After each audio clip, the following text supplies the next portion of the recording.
Kaag sa numero 1 sa mga balita sa buong adlaw.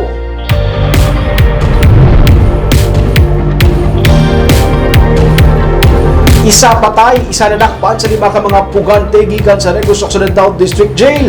Ini sa lipadikayon nga joint manhunt operation sa Murcia PNP kag BJFP Region 6 sa Banwa sa Murcia kainasang aga. Yaring report ni Nico Delfin.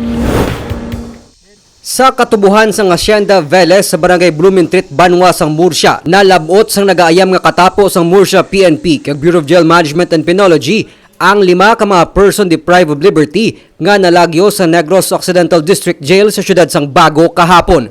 Suno kay Attorney Jairos Duhilio, spokesperson sa BGMP 6, nagluntad ang pagbayluhan na isang luthang sa tunga sa mga operatiba kag mga pugante. Resulta nga natiruhan kag napatay si Marvin Celeste. Nadakpa naman ang iya kaupod nga si Daniel Tamon.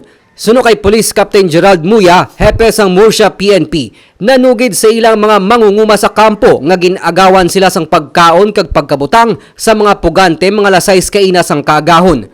So ang kung sa tabunan sila nalagyo, nagano sila sa mga kampo, hindi man sila makaano sa dalan gid. So by foot lang tanan. By foot.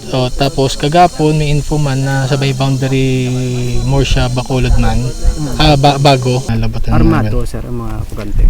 Ang info amo na hindi man nanta kasigurado, hindi man ta kumpiyansa. Ang bato ka naagaw nila ang cellphone ang pagkaon sa mga trabahador. Possible sir ari pa sila subong sa Possible ari lang sila sa mga kampo nga panago. Sunod sa mga tanod nga nagupod sa mga otoridad sa manhunt operation, armado ang mga pugante. Nagapating PNP kag BGMP nga yara pa sa mga katubuhan, nagahukmo ang 3 sa 5 ka mga nalagyo nga bilanggo. Ginkilala ang mga nagpalagyo nga Sanday Francisco Ipogon sang Kawayan nga may kaso nga robbery with violation against intimidation of person kag robbery with homicide. Siyang ginasiling katapo sang Ipogon robbery group.